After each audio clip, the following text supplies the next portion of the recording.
Welcome, everybody, to the first episode of Talkin' Lost, the recap show where Luke and myself are going to be breaking down every episode of the hit TV show Lost for its 20-year anniversary. It is September 1st, 2024. While the show did not premiere exactly on this date 20 years ago, it is the month of 20-year anniversary. And so now, similar to what Professor Pat and I did about 2 years ago with Talkin' Thrones, now Luke and I are going to do with Lost, the TV show. Luke, are you excited to begin this endeavor? Because it's going to be a long one, to say the least. I am very excited. I think it matches up with my master's degree. So when we finish this, I may have finished my master's, started and finished my master's degree as well. I'm mainly here just for you to have someone to talk to, as I have not seen this show, so I'm offering a different perspective. So it should be quite the endeavor. You're going to have two master's degrees when you're done with this. You're going to have your regular master's degrees, and you're going to have your master's degree in Lost. Well, what can be better than that? Exactly. I personally don't see the value of not having one versus the other. Welcome to the show, people. This is Talkin' Lost.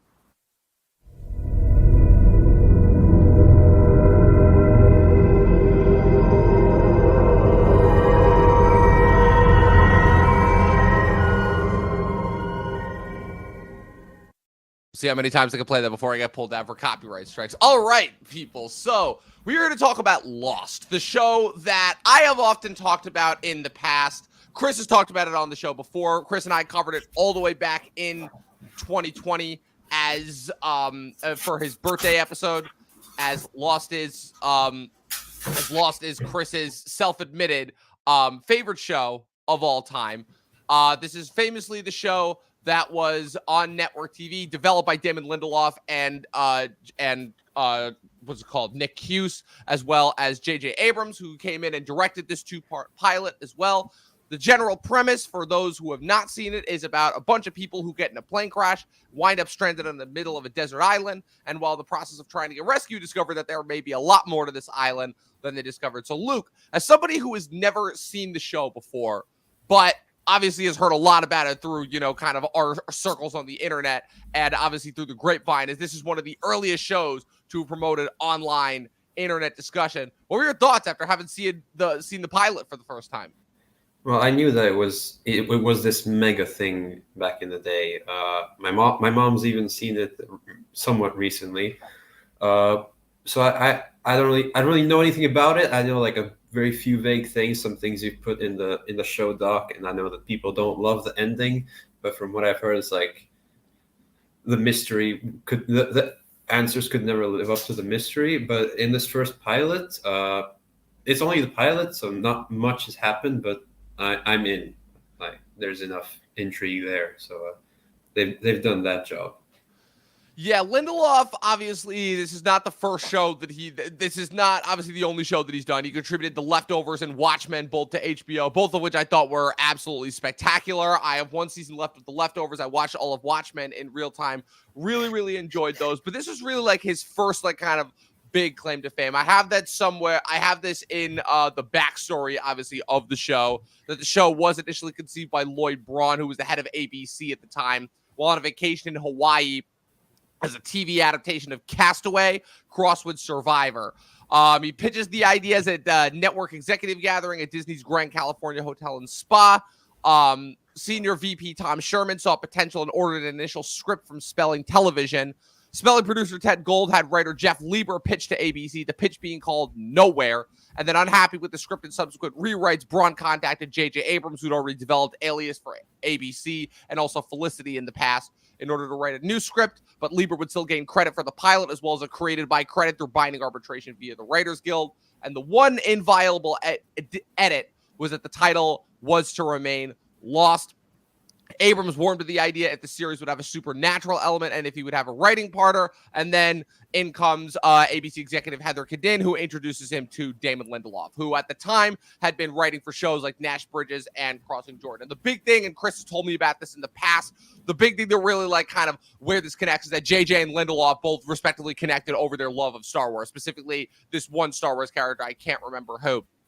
Basically, the two of them sat down, they created the show's characters and style, and they basically conceived a series Bible detailing major story points and mythology ideas for about a 45-season show run inspired by Babylon 5. The big thing now here, too, this is the big thing that's crucially important, is the network did not want this show to be serialized. They did not want it to be like, okay, you have to watch every episode. They wanted it to be much more standalone and procedural-esque. That was a big thing that they did not want after what happened with Alias, where Alias... That was a big thing in like the 2000s, right? That's Yes. the explosion of the procedural. Yes, like, exactly. Well, not even just your house and yes. whatnot. And that's part of the point as well, is the fact that by the time Lost premiered, so Lost premieres in 2004, right? This is kind of after the big cable boom of the early 2000s, you know, when Sopranos and The Wire, and then you get shows like Deadwood or dominated. You know, 24 and The Shield had already premiered. You know, you're 1 year out from the big sitcom boom of 2005, which is when you had The Office and Parks and Rec. House also premieres this year. It's basically the year where the cable channels are trying to basically fight back again. The network channels are trying to fight back against kind of the cable boom. You know, they're trying to put a little bit more money into their shows. They're trying to not just make them like standalone procedural, case of the week. You know, they're trying to basically their balancing point that they came up with, which you've seen also still continue with a lot of shows today, is that they wanted it to be standalone entry of the week while also having little bits and pieces that would tie into the overarching story, which would really come to define Lost, as I would argue that its overarching story might be the best of any of these network shows. But again, Prison Break, 24, House, Bones, Alien, like you listed, like there are a million other shows like this. But so the big thing is that they assured the network that it would not be as serialized as Alias, and it would be more self-contained. They were lying their asses off. But the ruse convinced the ABC in order to purchase the show. Abrams created the sound and title card, which you guys saw based off of Twilight Zone, very, very heavily inspired, as you're going to see as we get throughout. Famous though, Abrams receives a lot of credit for the show, but what most people don't realize is that he actually withdrew from the production about halfway through the first season in order to be in production on Mission Impossible 3, which was his directorial debut, which left Lindelof and new executive creator Carlton Cuse to finish working on the mythology of the show. Abrams only briefly returned to write the third season premiere with Lindelof before he departed completely. Now, this 2-part pilot, and simply titled pilot, was the most expensive pilot in ABC's history at the time, costing between 10 and 14 million. It also came up with other expensive pilots and how much, between 10 and 14 million. World premiere was July 24, 2004 at San Diego Comic-Con 20 years ago. Disney fired Braun before Lost's debut, partly because of low ratings and mostly because he greenlit such an expensive project. Very similar to the one executive that greenlit The Sixth Sense without actually having Disney's approval. And then that guy got fired. But then The Sixth Sense went on to make like $100 million in 1999. And they were like, shit, we screwed up by firing that guy. Almost like we should take more risks at times. Debuted officially on September 20th, 2004, and was such an immediate ratings and critical smash, alongside Desperate Housewives and Grey's Anatomy, both of which premiered at the same time. It helped to rejuvenate ABC's flailing network and likely cause ABC to ignore that JJ and Lindelof had lied their asses off about it not being serialized. So, well, a little bit of a traditional inception for a show. I like how you're seeing like a couple of the similar trappings here along the lines of where, creatives, actually coming up with like a mythology and backstory behind it, not just like kind of throwing ideas at the wall and seeing what stuck. The fact that they really they really wanted the show to be more than just, Survivor meets Lord of the Flies on a desert island. Like the thing that defines Lindelof as a creator is that he has these great ensemble pieces with all of these characters that have all kind of been through this marked tragedy, but they're dealing with it in their different ways. So he's really taking their backgrounds into account. Not to mention the fact that at the time in 2004, this was one of the most diverse casts that had ever been on a TV station before. You've got Korean characters that have like major parts. You've got Black characters that have major parts. Not to mention that, again, the fact of I don't think you have a better narrative device setting up as far as, how do you get a bunch of different people that have all different backgrounds that would probably never communicate with each other in the real world, into this one setting, desert island. And I think it works, honestly. And especially as far as after a certain point, the island itself, obviously, again, becomes more of the mainstream once they, start to get into it more. But the biggest thing that I noticed in revisiting this pilot, which I hadn't watched because I hadn't rewatched the show since I started watching it almost 10 years ago when I was in college. The biggest thing that I noticed is that wow, like these characters are actually really interesting and have like different backstories. And like, yeah, there's this air of mystery, but like, I actually want to know them. They feel like real people, not like network TV characters, if that makes sense. I don't, did you get that sense? Yeah, I'm used to watching like modern shows, right? Like everyone's like kind of already kind of, I don't know, developed, I guess. But this is like, okay, completely like blank templates, and we just apply whatever. Of course, in the in this first part pilot, we do get the tiny flashbacks, so to say, of them on the plane. Their individual stories. I'm sure we'll find out more about that and how they interact with each other on the island. I already hate this one guy who kept interrupting the radio. Sawyer, yeah. Yeah, like can he? I'm hoping he dies pretty soon. To be honest. Oh man. Oh, we are in for a long haul. That's all I'm gonna say there. But yeah, I'm sure I'm sure I'm gonna grow my favorites over the seasons. I don't know who's gonna be, but I like the core so far. Indeed. Well, that brings us into casting as well. So most of the first season's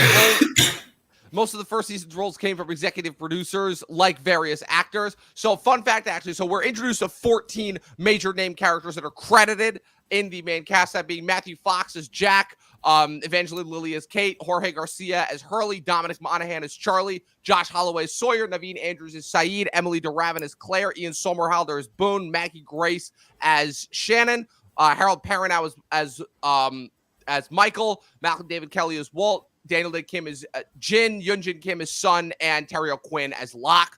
Though, and also we've got some guest players as well. You have L. Scott Caldwell as Rose, who is the woman that Jack is performing CPR on.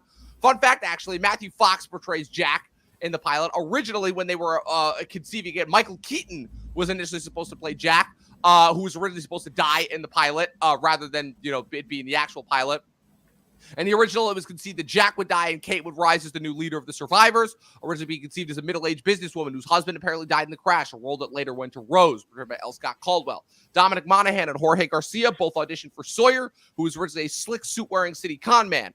We will get to that in a little bit. Producers liked Monaghan so much that they changed the role of Charlie into a washed-up rock star to fit him. The role of Hurley was also written for Garcia for the same reason. And then producers like Josh Holloway and the edge that he brought to the role of Sawyer. He reportedly kicked the chair and got visibly angry when he forgot his lines during his audition, along with his southern accent, so they tailored the role of Sawyer to him. Yoonjin Kim auditioned for Kate, but the producers wrote the character of Sun for her, and for Daniel Day Kim's Jin to be her husband. Naveen Andrew Saeed was not in the original script. Locke, portrayed by Terry O'Quinn, and Michael, portrayed by Harold Perrineau, were both written with the actors in mind. Emily DeRavin was cast as Claire in what was supposed to be a recurring role. And finally, Michael Emerson, who does not appear in the first season, but appears in the second season as recurring series antagonist Ben Linus, was contracted to play Ben for 3 episodes, which was later extended to 8, and then a main part for season 3 onward. And then for filming and marketing, the show was shot almost entirely on location in Oahu in Hawaii using Panavision 35mm cameras. But this is what's really interesting here. During its 6 years of broadcasting, Lost would use an extensive collection of promotion tools outside of traditional marketing means, such as alternate reality games, a likely contributor to the show's success since it reached a whole new audience that existed outside traditional marketing, namely being one of the first shows to utilize the emerging online presence, which also contributed to fan theories and online chat forums that would arise during the show's run. And that was really the big impetus, is that Chris would tell me when he was watching Lost as a kid, because they had all the DVDs growing up, that he would go on to like the old online chat forums and website, like early chat forums online, like while this show was running during the mid 2000s. Like this was honestly like the first show, not Sopranos, I would say, because Sopranos was afterward. This was the first show to have like the water cooler, people chatting online after each episode, theorizing what was going on. So yeah, the show, we're talking about television history here, to say the least. It's a big impetus, and a big impact culturally, I would say. So without further ado, you want to start breaking down this pilot, actually see what's going on plot wise? Very much so. Yeah. So we open the show, opening shot, Jack waking up in the bamboo forest. Vincent finds him. Vincent the dog, this adorable lad that kind of just like chills around. He wakes up. Famously that iconic opening shot of him opening his eyes. He looks around, runs out of the beach, and it's the middle of a plane wreck. Now, I can only imagine watching this in real time and seeing like what was happening. Like you don't like if you hadn't seen like any promotions or trailers or anything, you turn on this one pilot in September of 2004. And yeah, it's absolute pandemonium. You know, they're on a desert island. There's a plane crash everywhere. You have people running around. It's craziness. It's nonstop. You have guys getting sucked into jet engines. Like, well, like walk me through your thoughts. Like when you first saw like the opening scene.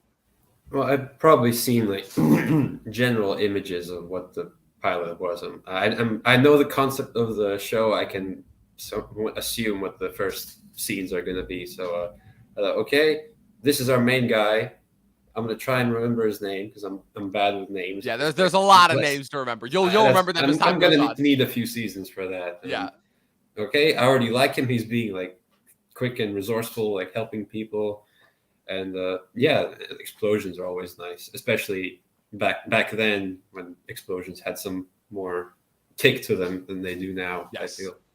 Yes, not as many infinite resources, not as many explosives they can put out. And also, this is network TV. So the fact that we got, I mean, they said it themselves, this was the most expensive TV pilot in TV history at the time. So they definitely had to use those explosions very, very sparingly. Although I keep thinking I'm watching Jurassic Park because they also filmed in Hawaii. I'm like, yes. Okay, where's the dinosaurs? Yeah, very, I very don't think there's going to be dinosaurs, but like... Well, I mean, considering how they utilize... It's one of my plans. It's one of my theories. Yeah, well, considering how they utilize certain of the creatures that do pop up later on. So we're kind of introduced to some of the other characters as Jack runs out and starts helping people. The order of the main characters as we see them, I was literally keeping note. I'm like, okay, like, when do we see, like, certain characters here? We see Charlie first, Jin, Michael, Shannon, Locke, Claire, Hurley, Boone, Rose. Guy gets sucked into a turbine explosion. Jack reveals that he's a doctor. He helps Boone, who's trying to give Rose CPR. I love how Boone's be like, I'm a lifeguard. I know how to do CPR. I thought that was hysterical, personally.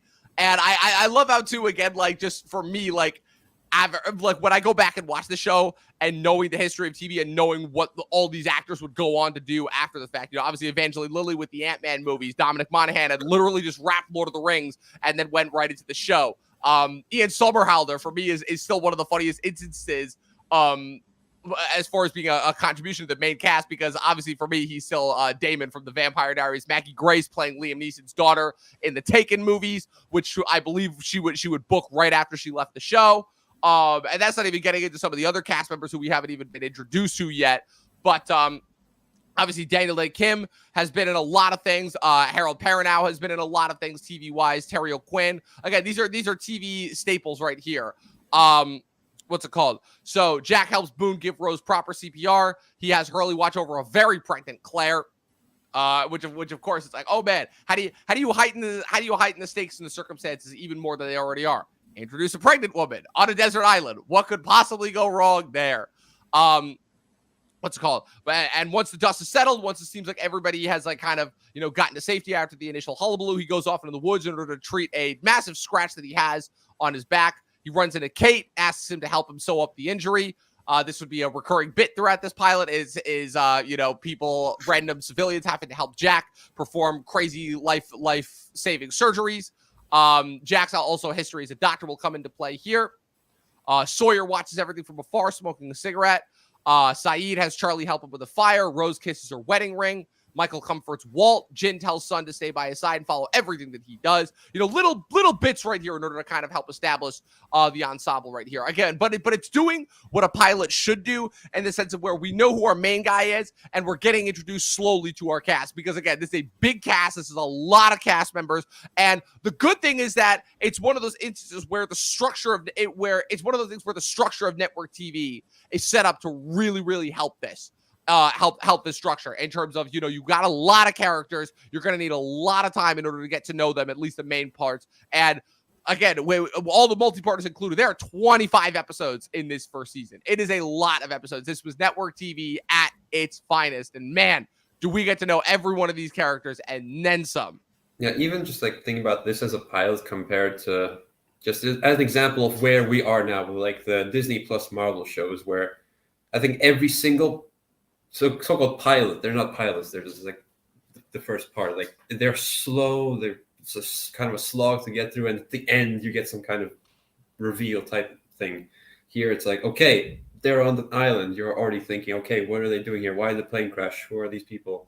Right. Like, what is this place? So it's like, okay, It does I'm what in. pilots are supposed to do, in the sense of where they are supposed to tell you they are obviously they're supposed to craft a story, but they're not supposed to give you everything within the one pilot. The problem with TV pilots now is you're right. They're trying to be like just the first 20 minutes of extended movies. So as a result, they're trying to like feed you so much information that you kind of get overloaded and bogged down. Traditional TV is not supposed to work like that. TV is supposed to give you a little inkling, a little taste, you know? And I think this show does it in spades, in the sense of where, again, you get everything that you need to. You're like, okay, this is going to be just, this is a plane crash. It's an island. How would they react in real time to said plane crash? And again, it uses the structure of the crash in order to kind of like let you check in with everyone individually. And while you don't need to get to know everybody, you don't know everybody, I would say personally, you don't need to. That's the thing. You get just enough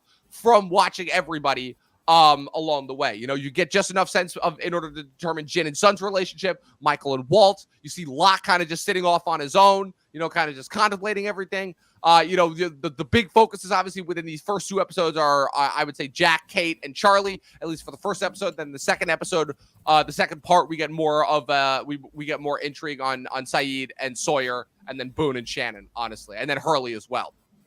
So, moving on, what's it called? Hurley offers Claire food. Jack examines the dead U.S. Marshal, or rather not dead, but what's it called? The unconscious, I should say, Marshal, who was sitting next to Kate. He's got a piece of shrapnel impaled in his body, and his head is wrapped, obviously from a concussion of some sort. Jack tells Kate the story about how he almost paralyzed a girl during surgery, and what's it called?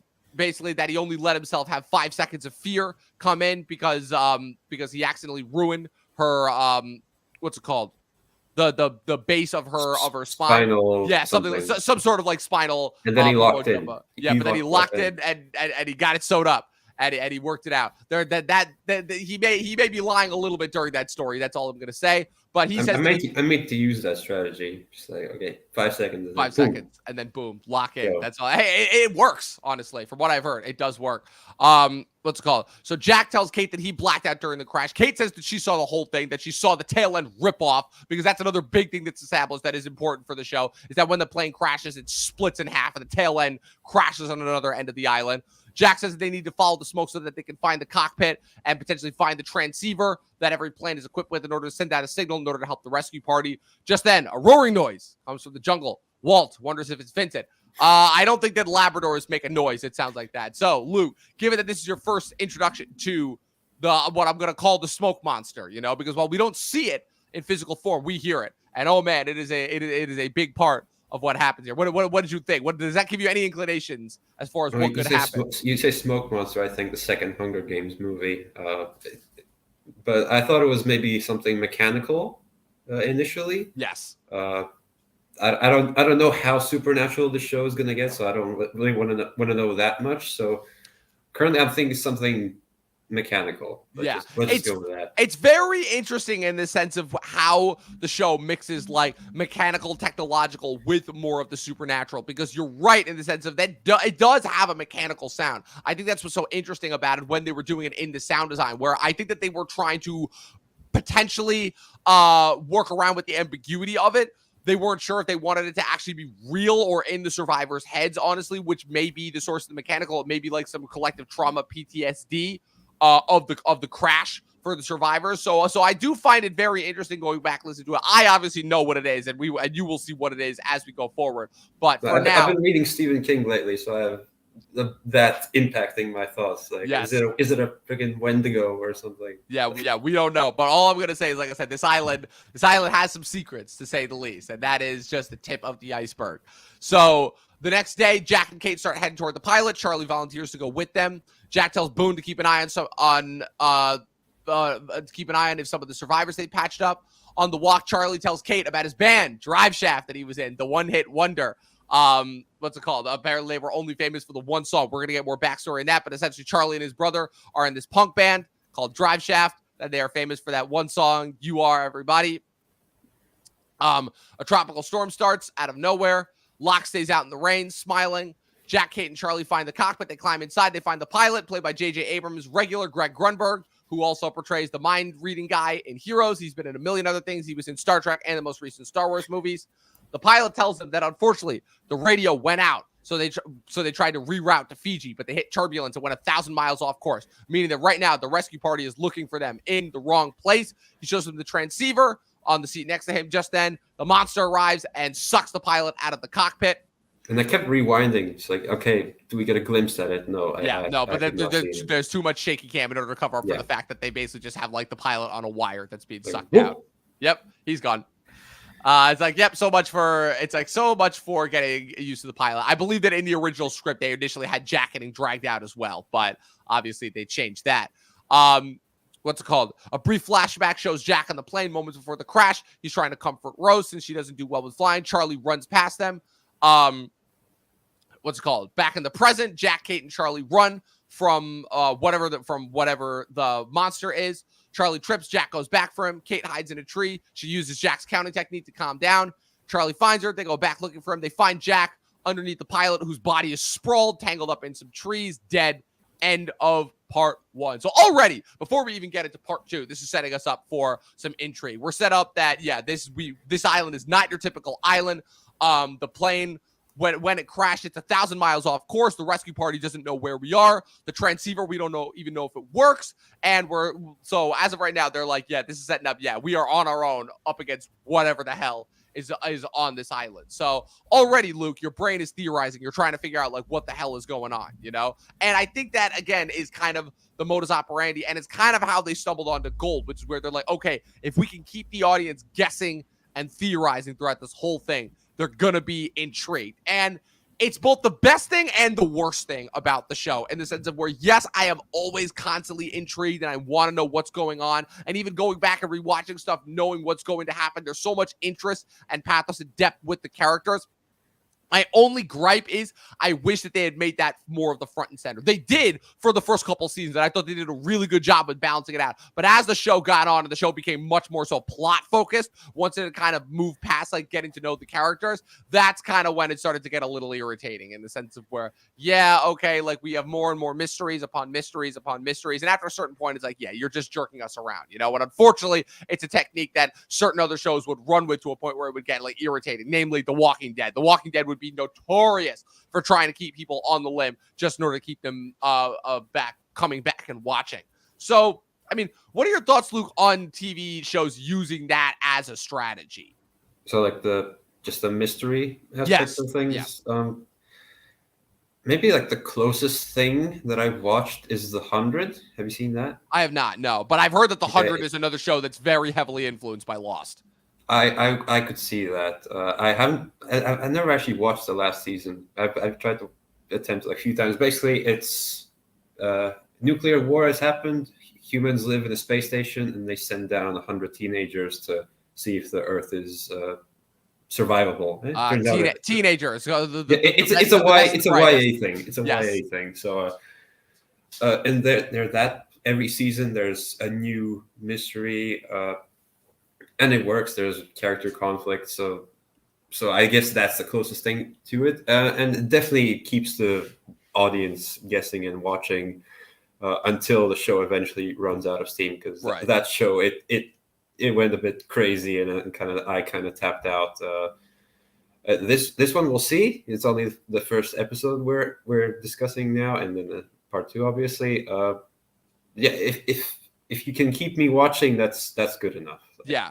I'll bow out when I bow out. I'm not going to bow out of this one because I've committed to however long we're going to do this. But yeah, basically, my interest for this show, going back and rewatching it, is the characters, because they are well written. They are all interesting enough. They all have their collective individual backstories. And the other thing too, also that Lindelof loves playing around with specifically, is trauma, and the idea that all these characters, like every character and everything that he's ever done, are traumatized in some way. And this island is essentially, I mean, you get into both into the practical and the metaphysical elements of it. They are revealed to have like some supernatural elements as well. There's a secret about Locke that's revealed in his solo episode that you get, in a couple of episodes. Rose as well reveals that like she feels that the island has healed her in some way. So they do get into some elements as that as well. The structure around each episode, you don't really get that as much in the pilot, but basically the structure, at least for the first 3 seasons, is each episode you get a flashback on an individual character, as they're, on an individual character and kind of the events that led them to getting on the plane. Oceanic Flight, I think it's like 616, I want to say, is the name of the flight. I could be wrong. I could just be still in the Marvel mentality there. But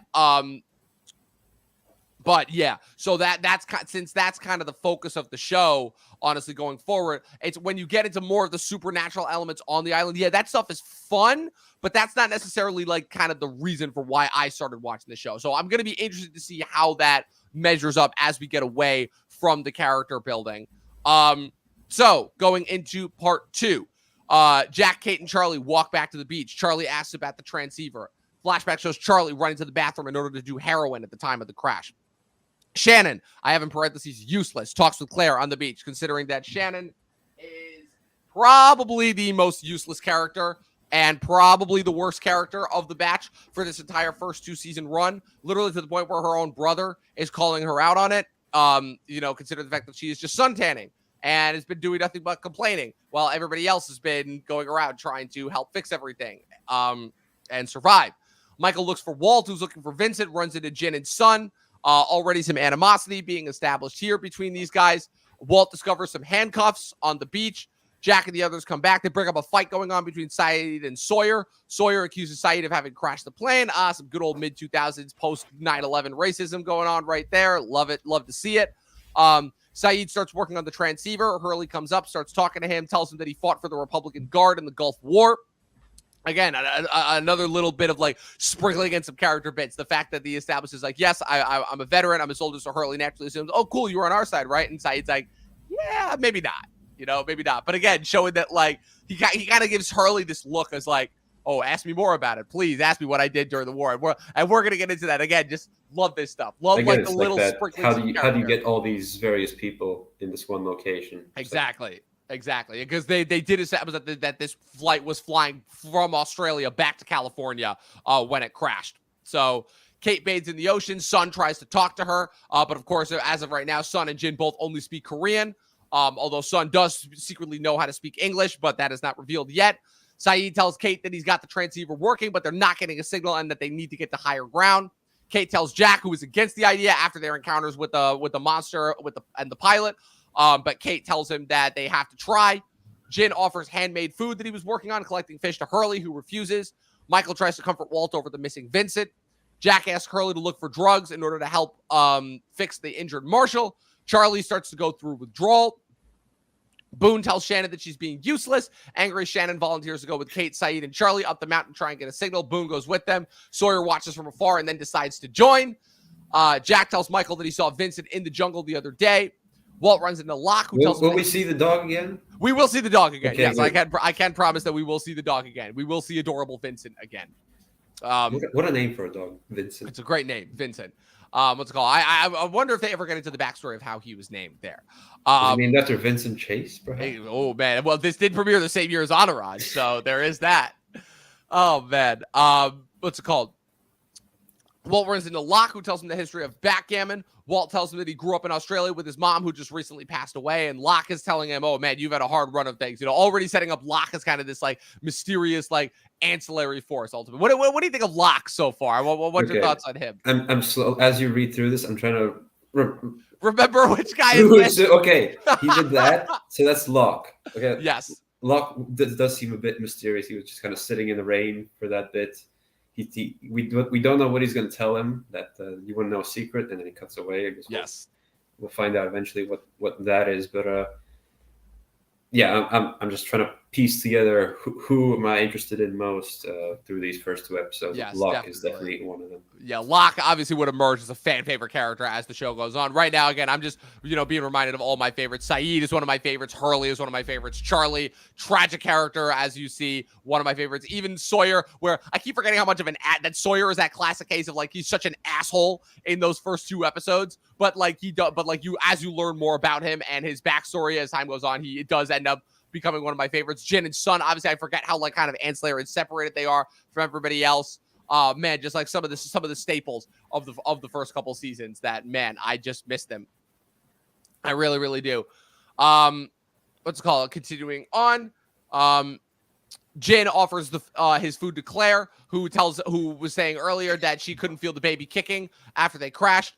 Claire accepts, and after she eats the food, she feels the baby kick, and in a quite funny moment, grabs Jin's hand and forces him to feel the baby kick, which I thought that was pretty great, especially given just how uncomfortable he looked there. In the forest, Saeed and Sawyer are arguing once again about whether the transceiver will work, and their loud noises attracts something. They think it's the monster again. It charges toward them. They go to run away. Sawyer pulls a gun out of nowhere and starts shooting at it and kills it. It's revealed to be a polar bear in the middle of a tropical island in somewhere presumably around Fiji in the what's it called, in the southeast hemisphere of the entire planet. And they're like, okay, what's a polar bear doing on this tropical island? This doesn't really match up. That's like one of the other spoiler things that I knew, that they're polar bears at some point. And this early, okay, this is already like a big thing that gets the viewers asking, okay, what the hell is a polar bear doing in Arlington, Texas? I will say that as far as some of the bigger overarching mysteries that are set up, the polar bear unfortunately does not kind of end up being one of them. It just ends up being like, oh, it's a polar bear on a tropical island. At least it's something. Cool. It's something, it's something in order to keep you intrigued. I mean, there are more polar bears that do come back ultimately, but and they do reveal how they get there in like the very, very, very end, as far as more the spooky mumbo jumbo, timey-wimey, space-time things. But what's it called?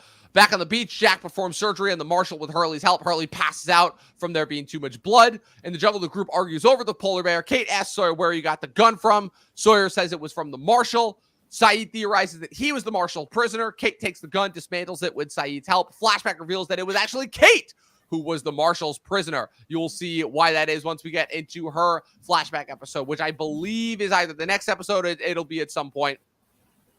The Marshal wakes up while Jack is performing surgery. He asks where Kate is. The group makes it to the mountaintop, and this is where we get the big setup for the rest of the season and the show. They receive a signal, but basically it's revealed that, what's it called?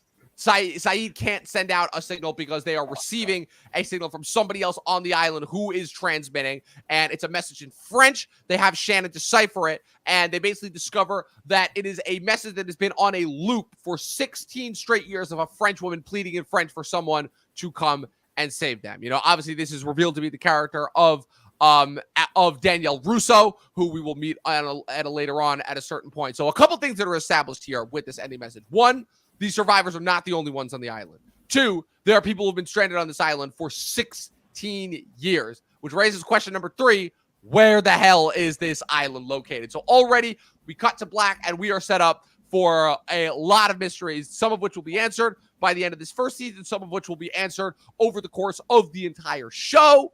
But Luke, so with that being said, man, where do you think we are? What were your thoughts as far as like what's going on at the end once that mic drop moment happened? Well, for me, I think the first question is when we are rather than where. But where we are, there's really no telling. It's a desert island. The polar bears, we just need to keep watching. I'm not saying like, okay, I need to go watch the whole season right now. We're gonna take our time with it. But yeah, I'm fully in. The 16 years thing, especially is intriguing. Of course, it'd be pretty boring if it was just them on the island. Just like, I have my theories. I'm sure you will enjoy my various theories as we venture through the show, just knowing what happens.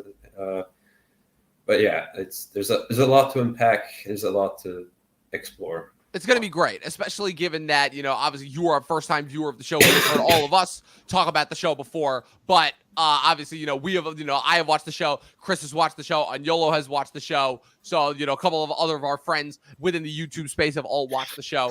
So it's going to be interesting going forward, seeing how, kind of your reaction to it specifically. A couple of other points that I wanted to talk about as well. Basically, mid-2000s TV, obviously, cable dominating both the ratings and the Emmys, and network TV was struggling. Reality, the big thing obviously was the fact that how heavily influenced this was by reality TV as well, given, what it, Survivor had already been one of the biggest things that people were watching at the time, and how that was such a heavy influence, specifically on the location wise.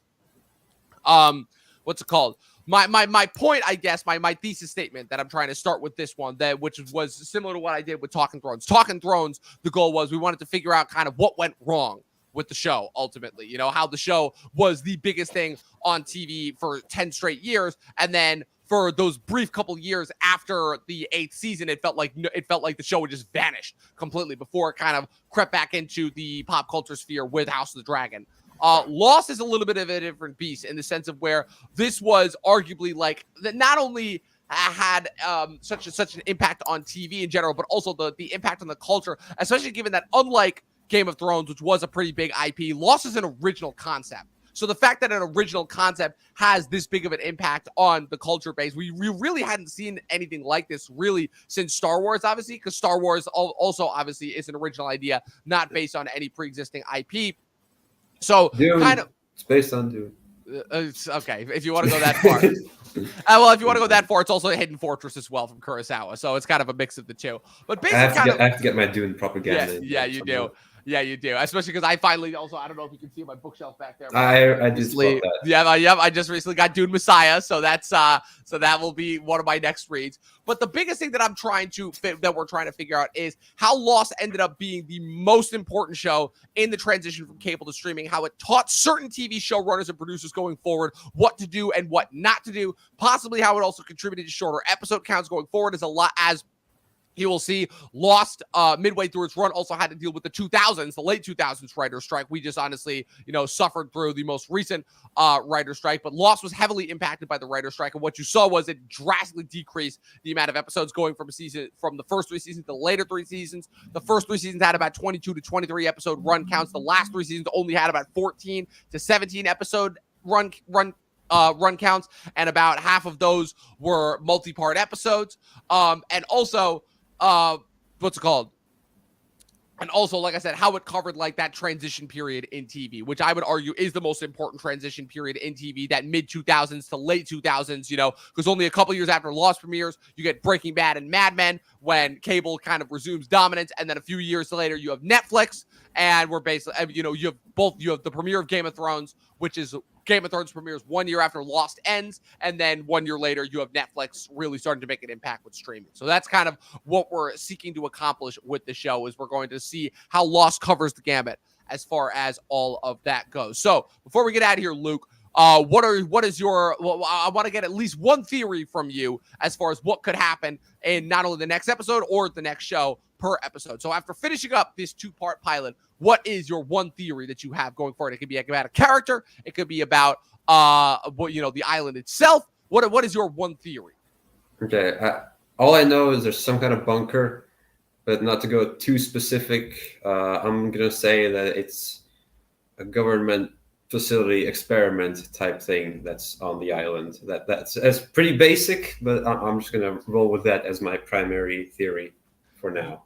It'll get more intriguing as time goes on, to say the least. I will neither confirm nor deny that. So that's it, people. That is our recap of the pilot of the premiere of our Lost recap show, Talkin' Lost. So just to give you guys a bit of housekeeping info, this will be the primary podcast on Sundays going forward. There'll be a couple of bonus movie podcasts as well throughout the rest of the year, but for the most part, this is it. This is what we're going to be focusing on right now. We're going to be recapping every episode of Lost. So either you're with it or you're not, ultimately. I will be the first person to admit that this summer kind of was very much a letdown as far as recapping movies. So I'm personally taking a little bit of a step back away from it. I need it, but there will be more content coming out on the channel. Of course, our Talkin' TVs will be available next weekend, in 2 weeks. It will be up right before the Emmys air. Also, I'm still currently hard at work on the behind the scenes of Project 99, but that will begin airing relatively soon. And then you're also going to want to keep an eye out for our Oscars Watch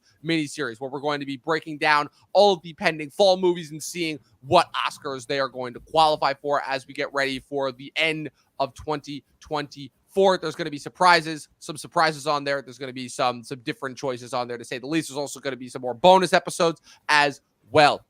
So definitely you guys are going to want to stay tuned as we continue on with this shift from the summer into the fall. Luke, thank you once again for joining me. Like I said, this is going to be a massive, massive journey that we're going to be on, but I'm very, very excited to have you on it with me. Thank you once again for joining me. Where can the good people follow you on the interwebs? Oh, thank you for having me. I just hope that we do Gilmore Girls 30 years in 2030. I could lead that one. I bet you could. I bet you could. Maybe I think that one has more episodes than Lost. I'm pretty sure it does. That's like a old school cable show. But you can find me. Well, probably here most is going to be my primary creative output with starting my masters. It's gonna be a good one. So otherwise, look reviews on YouTube. You can find my annual 3 videos on there. But I will do my top 10 movies of the year. Yes. Obviously. Yes, you have to. I loved your top 10 from last year. That was a great video. And of course, you guys can follow me with everything going on at Movie Nerd Reviews across all platforms, at Official Talkin TV Podcast across all platforms. Subscribe to us on YouTube. Follow us on Twitch. This episode will be available on Spotify and Apple Podcasts on Tuesday for the holiday, in order to account for the holiday weekend. But with all that being said, people, 12 seasons and a short film, and watch more fucking movies. And in this case, more Lost. We'll see you guys next week covering episode 3 of Talkin' Lost, Tabula Rasa.